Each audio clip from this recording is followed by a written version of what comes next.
Hello दोस्तों, क्या हाल है आप लोगों के। तो आज की इस वीडियो में बात करेंगे कि आपका जो आईटीआर का प्रोसेस होता है वो किस तरीके से आप ऑटोमेट कर सकते हैं। देखो, सैलरी वाले में तो कोई दिक्कत नहीं आती है, आपको पता ही है भैया, 5 से 10 मिनट लगते हैं हार्डली। अगर कोई डिफिकल्ट से डिफिकल्ट होगी 15 से 20 मिनट, अगर सारे डॉक्यूमेंट अवेलेबल है एक फाइल करने में आईटीआर को। लेकिन जब वहीं पर बात आती है बिजनेस वाली, तो सबसे ज्यादा दिमाग खराब तब होता है जब भैया हमें डालनी पड़ती है एंट्रीज। मतलब 10-12 बैंक अकाउंट खोल के बैठे हुए भैया हमारे जो क्लाइंट साहब है, ठीक है, कुछ भी छोटी मोटी एंट्रिया कुछ भी चल रही है बैंक से, तो काफी चैलेंजेस आते हैं जब हम वो बैंक को मैनुअली डालते हैं और काफी टाइम लग जाता है। उसके अंदर हम अपने आर्टिकल्स को लगाते हैं, ठीक है, अपना स्टाफ लगाते हैं, तो काफी ज्यादा टाइम उसके अंदर कंज्यूम होता है। एक वही आपका जो टास्क है जो आपका अकाउंटिंग वाला, अगर वही ऑटोमेट हो जाए तो आईटीआर के अंदर काफी ज्यादा आपका टाइम बच जाएगा। सेकंड जो हमारा टाइम कंज्यूम होता है भैया, इंडियन क्लाइंट के साथ सबसे बड़ी दिक्कत यह है भैया, टाइम पे डाटा नहीं देते, और डाटा भी जो देते हैं वो कभी कुछ भी दे देते हैं। मतलब आप रिमाइंडर, जब तक 10 रिमाइंडर नहीं डालोगे ना उनको, तब तक डाटा नहीं आएगा आपके पास, ठीक है, टाइम। और फिर बाद में वही वो करते हैं कि यार आपने टाइम से फाइल नहीं करी, ठीक है, पहले ये करना था, वो मतलब बाद में वो चीजें करते हैं। तो इससे बेटर ये है कि चीजों को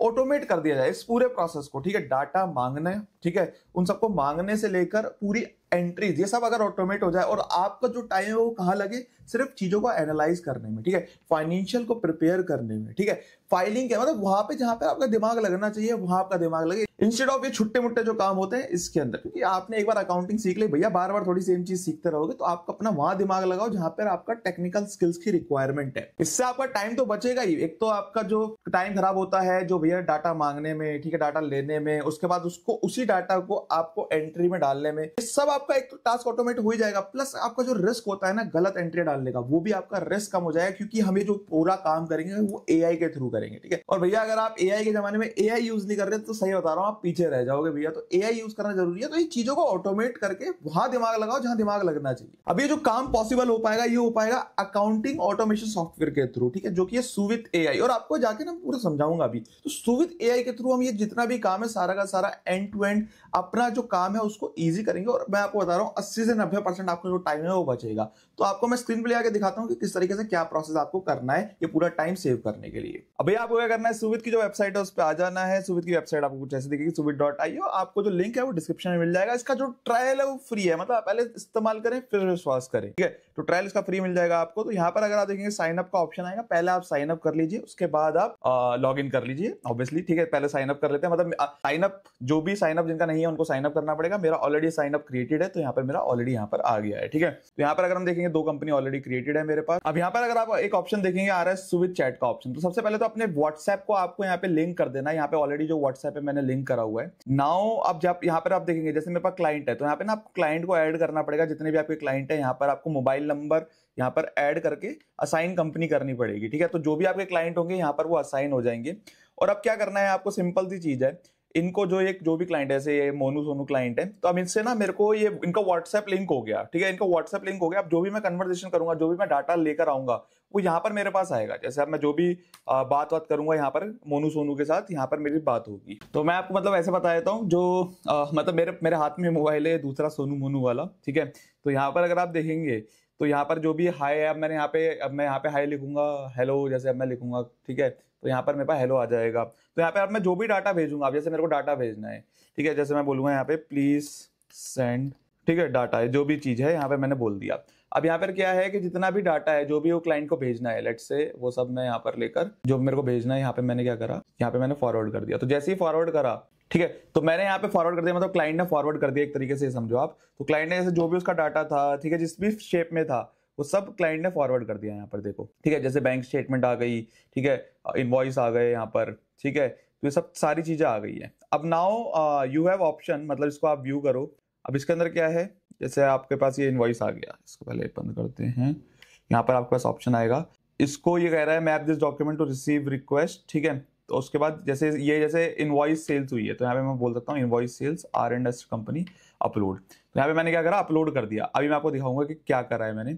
उसके बाद जैसे ये भी इनवॉइस है, तो मैं इसको बोलूंगा इनवॉइस, ठीक है, इसको मैंने इसमें सेल्स में डाला अपलोड। तो मतलब ये मैं असाइन करते जा रहा हूँ सीधा सीधा, ठीक है। यहाँ पे मैंने देखा इसको, ये क्या है भैया, अच्छा ये बैंकिंग है, ठीक है, बैंक है, company R&S company select bank कौन सा है, लेट्स से ICICI बैंक, ठीक है। अब ऐसे बैंक ऑफ बड़ौदा लिखा हुआ but let's say ICICI bank का हमने यहाँ पे सेलेक्ट कर लिया बैंक, ठीक है अभी के लिए। अब उसी तरीके से यार देखो क्लाइंट ने अब ये फोटो खींच के दी हुई है, भाई क्लाइंट को किसी भी तरीके से भेज सकता है, क्लाइंट का कुछ भरोसा नहीं है। यहाँ पर क्लाइंट ने क्या करा, फोटो खींच के भेजा, अब इसको मेरे को क्या करना है, इसको एक्सेप्ट करना है। तो ये क्लाइंट की चीजें मैंने एक्सेप्ट कर लिया। अब यहाँ पर एक और चीज मैं आपको दिखाता हूँ, एक और फीचर, सेट रिमाइंडर। भैया अब क्लाइंट को मुझे रिमाइंडर भेजना है, ठीक है, और जो भी है रिमाइंडर का नाम यहाँ पे मैं डाल सकता हूँ, जैसे लेट्स से बैंक स्टेटमेंट, ठीक है, मैंने बोला bank statement, document type bank statement. अब इसको मैं रिमाइंडर डाल सकता हूँ, भैया अच्छा ठीक है, ये डियर क्लाइंट, इस तरीके से ऐसे करके इसको मैंने नेक्स्ट करा और मैंने इसको बताया कि रिमाइंडर टाइम क्या होगा, रिपीट करना है, फ्रीक्वेंसी मंथली, डेट, ठीक है, जैसे 20 तारीख। तो यहाँ पे मैंने बोला कि भैया इसकी ये जो है इसको रिमाइंडर चला जाए हर 20 तारीख को, है ना, रिपीट होता रहेगा ये। तो इस तरीके से आप रिमाइंडर भी सेट कर सकते हैं, ठीक है। इवन अगर आप चाहें तो मल्टीपल जैसे क्लाइंट है आपके पास, जैसे जितने भी आपके क्लाइंट हैं उन सभी मल्टीपल क्लाइंट को यहाँ पर आप रिमाइंडर सेट कर सकते हैं, ठीक है। जितने भी आपके क्लाइंट हैं उन सभी क्लाइंट को यहाँ पर आप मल्टीपल क्लाइंट्स को रिमाइंडर सेट कर सकते हैं। अभी तो मेरे पास एक ही क्लाइंट है, तो ऐसे मान लीजिए आप जितने मर्जी यहाँ पे क्लाइंट होते हैं उन सभी को सेलेक्ट करके यहाँ पर आप बल्क रिमाइंडर भी सेट कर सकते थे एक ही साथ। अब जैसे क्या होता है, जीएसटी की डेडलाइन होती है, ठीक है, तो जीएसटी की डेडलाइन के वक्त क्या होता है, आपको मल्टीपल लोगों से बैंक स्टेटमेंट और वो सारी चीजें मंगानी पड़ती है। तो यहाँ पर भी आप उस तरीके से कर सकते हैं, ठीक है। मंथली बेसिस पे इनकी अकाउंटिंग होती है, तो मंथली बेसिस पे आप यहाँ पे रिमाइंडर भी सेट कर सकते हैं, तो जो कि मेरे को बहुत बढ़िया फीचर लगता है इसका। अब यहाँ पे हमारे पास जो डाटा है वो आ गया है। अगर मैं होम पे चलूँ यहाँ पर और मैं चलूँ एक बार डाटा एंट्री ऑटोमेशन के अंदर, तो सबसे पहले तो हमें जो भी एंट्री है, ठीक है, इसको डालने के लिए हमें सबसे पहले तो टैली कनेक्टर का डाउनलोड करना पड़ेगा ताकि हम सुविध को टैली के साथ कनेक्ट कर सके, ठीक है। तो जब हम सुविध को टैली के साथ कनेक्ट कर लेंगे उसके बाद हम टैली को अपना ओपन कर लेंगे। जैसे अब ये R&S कंपनी हमने ओपन कर ली। अब हम यहाँ चले जाएंगे डाटा एंट्री ऑटोमेशन के अंदर। जैसे हम इसके अंदर जाएंगे तो हमारे पास यहाँ पर अगर आप देखेंगे तो यहाँ पर आपके पास ऑप्शन आएगा सेल्स का। इसमें जैसे आप जाएंगे तो जो भी हमने अभी सेल्स के 3 वाउचर एक्सेप्ट करे थे वो यहाँ पर आ गए हैं। इसको ये बोल रहा है भैया एक बार अगर देखना है तो एक बार देख लो इसको और आगे चल के एक्सेप्ट कर लो। तो ये अकाउंटिंग इनवॉइस नहीं है, ये आइटम इनवॉइस, मतलब अकाउंटिंग इनवॉइस है, आइटम इनवॉइस नहीं है। तो ये आया यहाँ पे दिखाई दे रहा 10,000 का इनवॉइस है, सब कुछ सही है। यहाँ पर हमने क्या करा, सेव एंड सिंक, ठीक है। तो यहाँ पर अच्छा लेजर पहले सेलेक्ट करना पड़ेगा। जैसे लेजर हम सेलेक्ट कर लेते हैं, क्या है इसके अंदर, प्रोफेशनल एक्सपेंस। तो यहाँ पे प्रोफेशनल एक्सपेंस मैंने सेलेक्ट करा और यहाँ पे मैंने सेव एंड इसको सिंक कर दिया। तो सेव एंड सिंक जैसे मैं करूंगा यहाँ पर ये ऑटोमेटिकली इनिशिएट हो गई टैली के लिए एंट्री।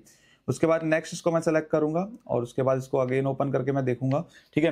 तो इसको ओपन करके देखूंगा अगर सब कुछ सही, अगेन एक सेकंड इसको कर लेते हैं से जीएसटी फाइलिंग चार्जेस है, अगेन इसको मैं प्रोफेशनल एक्सपेंसेस में डालूंगा, ठीक है। इसको प्रोफेशनल एक्सपेंसेस में डाला, 5,000 के चार्जेस है और यहाँ पे मैं इसको सेव एंड सिंक कर दूंगा। सेव एंड सिंक करके इसको मैं बंद कर दूंगा। उसके बाद नेक्स्ट अगेन यहाँ पर आ रहा है, इसको मैं ओपन करूंगा और इसको ओपन करके अगर मैं देखूंगा यहाँ पे अगेन प्रोफेशनल चार्जेस हैं ये, ठीक है। तो यहाँ पर मैंने सेव एंड सिंक इसको करा और सेव एंड सिंक करके इसको मैंने क्लोज कर दिया, ठीक है। तो इस तरीके से यहाँ पर जो है मेरी जो एंट्रीज है वो यहाँ पे मेरी पोस्ट हो गई है टैली के अंदर, ठीक है। अगर मैं जाऊँ तो इसको जाके मैं चेक भी कर सकता हूँ एक बार, ठीक है। तो यहाँ पर अगर मैं जाऊँ, अब यहाँ पे मेरी जो टैली के अंदर मैंने टैली में कोई एंट्री नहीं डाली, आपके सामने है, ठीक है। यहाँ पर ऑटोमेटिकली ये जो 3 एंट्री है यहाँ पर मेरी तीनों एंट्री जो भी डाली थी वो आ गई है। अब भैया बहुत सिंपल प्रोसेस है यार इससे। अब सेल्स के बाद आप लोगों को याद हो तो भैया हम लोगों ने बैंकिंग की स्टेटमेंट भी अपलोड करी थी। तो यहाँ पर अगर हम आएंगे बल्क अपलोड में, यहाँ बैंकिंग में आएंगे तो यहाँ पे हमें दिखाई देगा कि भैया जो हमारी बैंक्स है वो भी हमारी यहाँ पर अपलोडेड थी।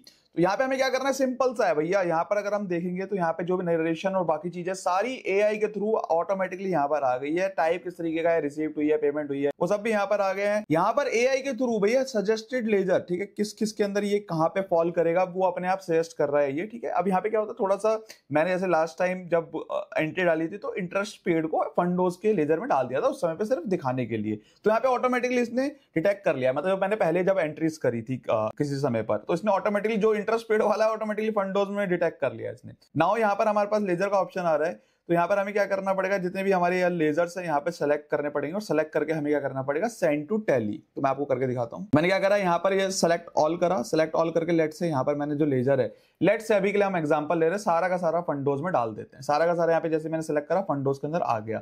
मैं चाहता स्पेसिफिकली कुछ कुछ सेलेक्ट करके भी मैं कर सकता था, लेकिन यहाँ पे मैंने अब जैसे यहाँ पे मैं चाहता तो मैं ऐसे भी कर सकता था। जैसे इंटरेस्ट वाले मैंने उठाए और इंटरेस्ट उठाकर ऐसे करके लेट से मैंने ये यहाँ पर प्रोफेशनल एक्सपेंस, मैं एग्जांपल दे रहा हूं आपको, यहाँ पे मैंने प्रोफेशनल एक्सपेंस सेलेक्ट कर लिए, ठीक है, तो इसको मैंने हटाया, बाकी जो है उसके अंदर मैंने इंडिविजुअली सेलेक्ट कर लिया, लेट्स से फंडोस यहाँ पे प्रोफेशनल एक्सपेंसेस। तो इस तरीके से बढ़िया तरीके से आपका यहाँ पर एआई के थ्रू ये सब कुछ फटाफट काम हो जाएगा। अब हमें कुछ नहीं करना, यहाँ पे हमें करना है send to Tally, send to Tally save कर लेंगे पहले भैया, जो सेव नहीं था एक बार सेव कर लेंगे, और यहाँ पर जो भी मेरी है भैया ट्रांजेक्शन अपडेटेड सक्सेसफुली और जाके टैली में जाकर बैठ गई होगी। यहाँ पर अगर मैं देखूं, ओके सेव कर लेते हैं पहले। सिंकिंग स्टार्ट, यहाँ पर सिंकिंग स्टार्ट हो गई है भैया, सिंक स्टार्टेड, 52 एंट्रीज है, 52 एंट्रीज की सिंकिंग जो है वो स्टार्ट हो गई है यहाँ पर, और यहाँ पर भैया सिंक हो गई है टैली के अंदर। अब यहाँ पर मैं इसको क्रॉस करूंगा और जाके अगर मैं देखूंगा टैली के अंदर, और यहाँ पर अगर मैं जाके देखूंगा कहाँ गया मेरा आईसीआईसीआई बैंक, यहाँ पर अगर हम देखेंगे तो जितनी भी हमारी एंट्रीज है वो सारी की सारी यहाँ पर एंट्रीज जो है आ गई है। तो इतना आसान था एंट्रीज को डालना और इनवॉइसेस को अपलोड करना। अब आपको कहां दिमाग लगाना है, जैसे मैंने बोला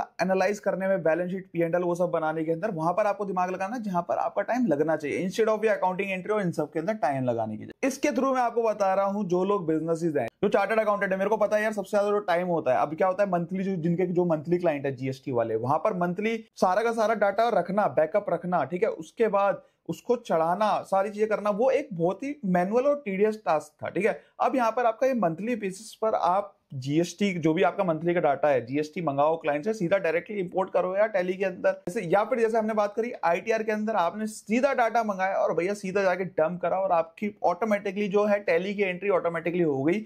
अब आपको जो काम है क्या है, बैलेंस शीट पी&एल, जहां पर आपका मेन फोकस होना चाहिए वहां पर आप काम करोगे, इंस्टेड इसमें ही लगे रहो। तो होपफुली यार कुछ ना कुछ आपको हेल्प मिली होगी इस वीडियो के थ्रू, और आपको समझ में आया होगा कि सुविध एआई आपका कितना काम रिड्यूस कर सकता है। अगर आपको ये वीडियो पसंद आई तो लाइक जरूर करना, अपने दोस्तों के साथ शेयर कर देना भैया, जो लोग लगे रहते हैं अकाउंटिंग एंट्री के अंदर और रोते रहते हैं कि यार हमें टाइम नहीं मिला, ये नहीं मिला, डेडलाइन छूट गई और वो सब हो गया, तो उनके लिए भी काफी फ्रूटफुल होने वाला। बाकी आपको जो सुविध का जो लिंक है मैं डिस्क्रिप्शन में जाके दे दूंगा, जरूर चेकआउट करना, ट्रायल इसका फ्री है, ट्राई तो करके देखो एक बार, ठीक है, समझ में आता है तो उसके बाद आप पेड में भी जा सकते हैं। तो मिलते हैं नेक्स्ट वीडियो के अंदर, थैंक यू सो मच।